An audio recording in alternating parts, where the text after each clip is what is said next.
Hey BookTube, it's Kim at Middle of the Bookmarch, and this midweek video is kind of another chatty one. I really enjoy doing those because I can talk about whatever I want, and I'm reaching a little bit over here. So what am I talking about today? I kept thinking about I think it was a tag about how do you rate your books, and if you're a person who rates books according to Goodreads, which gives 5 stars, anywhere from 1 to 5 stars, then that's kind of where I was going with that. I use Goodreads. I do rate books using the star system. And I kept thinking about that tag. I kept thinking about my answers in the books that I've read. And what I want to talk about today is the differences in styles of books that I've given 5 stars to. So the whole star system is totally 100% subjective, completely subjective. So one reader's 5-star book could be another reader's DNF. It's all over the place. But for somebody like me, the books that I've given 5 stars to, they could be all over the spectrum of what type of book it is. And I kind of wanted to talk about that and open up that conversation because there are a lot of readers who have chosen books from a specific genre most often. So if you are a person who loves literary fiction and that's your primary genre that you go to, do you consider a nonfiction book worthy of 5 stars? Or do you only rate books 5 stars when there's some literary or artistic merit? So if you read genre fiction, romance, mystery, crime thrillers, horror, do you give any of those 5 stars? Or does a book have to show some sort of, I don't know, when we talk about literary fiction, artistry or character development or experimental language or formatting? What do you consider is worthy of 5 stars? And, I find that very interesting because there's all kinds of books, in my opinion, that could earn a 5-star rating, and it depends on 5 stars in that particular category. So if I'm reading a book that happens to be a thriller, am I going to put it up against a classic and judge what the star rating should be? No, I'm going to look at it in terms of its genre. So what I wanted to show you today are kind of groupings of books and kind of comparing them to other books that I've given 5 stars to. So all of the books I'm going to show you are 5-star books for me. And you can see the wild variation in genre and type and style and all of that. So to start, here is my favorite book, Middlemarch by George Eliot. I've read this a couple of times. Yes, it goes above and beyond 5 stars.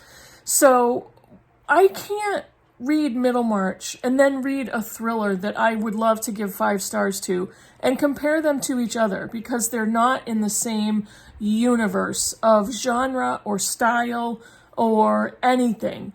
So giving Middlemarch 5 stars was pretty easy. But I also gave Hurricane Season 5 stars.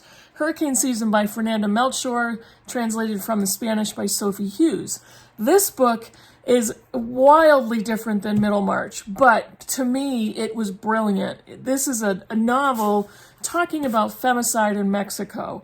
It has to do with misogyny, toxic masculinity, violence, very gritty, dirty, raw violence and abuse, and violence against women, violence against trans people. So how can I give Middlemarch 5 stars, but also Hurricane Season 5 stars? Because in their own categories, they were both brilliant. Whether it's the language or the plot development or the characters or the theme, the plot, the story. So both of those books were 5-star books for me. I recently read the 3 Theban plays by Sophocles, the Antigone, Oedipus the King, and Oedipus at Colonus, the Oedipus series. I described this book as one of the reasons why I read. It's just magnificent. I absolutely loved every play. I loved reading the origination of Oedipus, of the Oedipus stories, and how many other books and novels are modeled after these plots in those plays. But I also gave Lessons in Chemistry 5 stars. Lessons in Chemistry by Bonnie Garmis. I just recently finished this one. I loved it. It's a contemporary novel, but it's set in the 50s, talking about Elizabeth Zott, who is a chemist by trade, and she is a woman in a man's world. She deals with sexual harassment, sexual assault, unwed pregnancy, unwed love, and she bucks tradition and the traditional stereotypes of women in the 50s. But I loved it, and I gave it 5 stars. Why? Because I loved the story. The characters were amazing.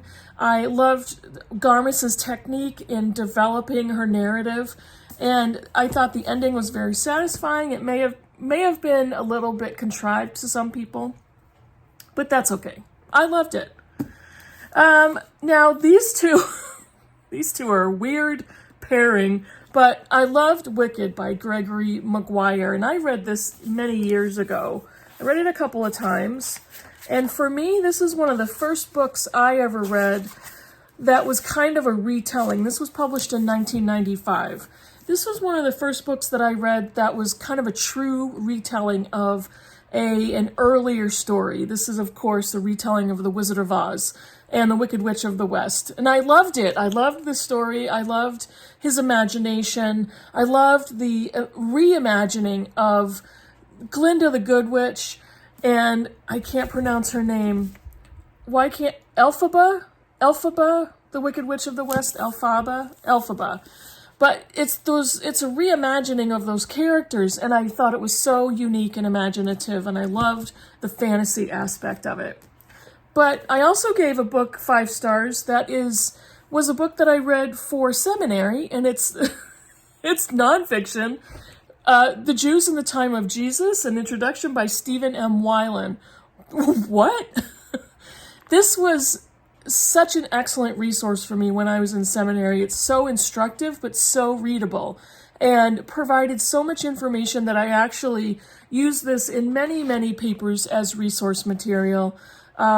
So easy to read, easy to understand, and illuminating for me, and I just loved it. It's not often that I picked up a textbook and say I loved that one, but I did. Bastard Out of Carolina by Dorothy Allison. This is kind of a modern classic about a poor family in the Carolinas, country poor, destitute, living off the land, dealing with alcoholism and addiction, dealing with severe and violent abuse of children and neglect. And Allison's writing is phenomenal. And this is another older book. I first read it many years ago. I recently read it for Robert from Barter Horde's book club a while back. And this was originally published in 1992. It's still phenomenal. Even it's set far enough back so that the story doesn't ever get stale, and it's also still applicable at times, and her writing is very raw and heartbreaking and just transparent, and she doesn't hold anything back in this story, and I thought it was just exceptional. Another one of my all-time favorites is The Count of Monte Cristo by Alexandre Dumas. You've got a contemporary book and a classic. How do you give both of them 5 stars? Do you compare? No, as I keep saying, you can't compare a Bastard Out of Carolina to The Count of Monte Cristo. This is a 1,240-something page book. It is a classic of French literature, the ultimate revenge story. As big as it is so just compelling and propulsive. And reading it, I didn't want to blink. I just wanted to find out what was going to happen. Twists and turns and mystery and exceptional plot, a wide cast of characters that everyone is important, but it is so easy to read and to understand. I loved it. Read that one a couple of times already. This book, I think I mentioned this in my last video. It's one of the best. I think it's the best debut I've ever read. This is Zadie Smith's White Teeth, and this is one of those books that I had on my shelf forever, and I eventually picked it up long before the Blind Eye Book Club. This was published in 2000. It's about friendship and the mingling of families and the bonds of people during war and what happens when, odd combinations of people come together, whether it's in love or friendship. I just thought it's exceptional. It's brilliant. Her storytelling, her characterization, her writing, just amazing. Absolutely loved it. And then we have a middle grade book, Hatchet by Gary Paulson. My daughter, Clara, read this and loved it. And she said, Mom, I really want you to read Hatchet so we can talk about it. And over the years, whenever she's come to me, especially with a middle grade book, I've been hesitant, but I want to read something to support her and for her to have somebody to talk to about it. And this was an awesome book. This is a survival story of this, this poor early teen Brian. He ends up in a small plane flying over the woods, and his parents are separated, divorcing. He's dealing with a lot in his family, and he's involved in a plane crash. He's trying to get from one parent to another, and he's involved in a plane crash. And this details his survival in the woods. It was great. I loved it. I loved the story. This is a book for middle schoolers that does not talk down to middle grade readers, and it was very just all-consuming. Like, it's obviously a very short book and so easy to read and just action-packed. Even though, it's not your typical action-packed book. This is the story of one boy stuck in the woods and what he does to survive. But I thought it was so great. It was so well done. I gave 5 stars to the selected poems of Amy Lowell. Honor Moore is the editor. And this is a Library of America small poetry collection. And these poems are all poems of love written by Amy Lowell.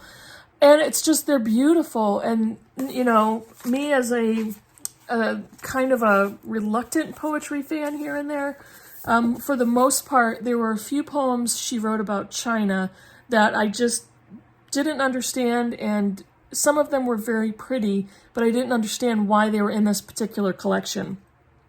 But the majority of her poetry is just gorgeous, and I loved this. And it's kind of odd that I would give a poetry collection 5 stars simply because it's not the first genre I go towards. But I also gave 5 stars to this nonfiction, Paradise Falls by Keith O'Brien, a book about Love Canal. Now, this is part of the BookTube Prize, but I read it a couple of groups ago, and it's awesome. It's an excellent book. I never would have picked this up on my own, but this is the true story of an environmental catastrophe, which is known as Love Canal. Keith O'Brien is an expert journalist, researcher, and author. This was an exceptionally well-written nonfiction book about a topic that I knew very little about. I only knew by name. And to read the details and to read the narrative that he creates, this is a true example of very compelling narrative nonfiction. And it was excellent. And one of those nonfiction books that I very strongly encourage anybody to go and read.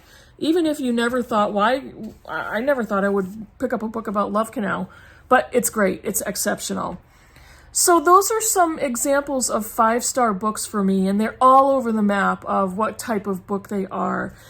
And like I said, if you give your books star ratings, you can't compare a classic and a thriller. You can't compare a book about the Jews in the time of Jesus to a book like Hurricane Season or whatever book I compared it to, Bastard Out of Carolina. You could put a book like Lessons in Chemistry up against Paradise Falls or any combination of these books. You can put a middle grade book up against an adult novel or adult nonfiction. How do you give both of them 5 stars? Well, 5 stars means it's exceptionally well written. It has a great narrative. or a just compelling plot. The writing is outstanding, and that could mean any number of types of books. It could be classic and middle grade and nonfiction and romance and contemporary. It could be anything. And I don't think it's fair to only give a certain subset of books 5 stars and everything else will never meet it, will never match it. So I think it's more fair to look at the book as an individual piece of work or piece of art and compare it to other books in that genre. So that's how I do it. Very strange collection of 5-star reads for me, but let me know what you think in the comments below. Let me know if you've got any books like that, wildly different genres or formats, but you gave both of them 5 stars. Looking forward to hearing your thoughts, and I will see you in the next video. Bye, everybody.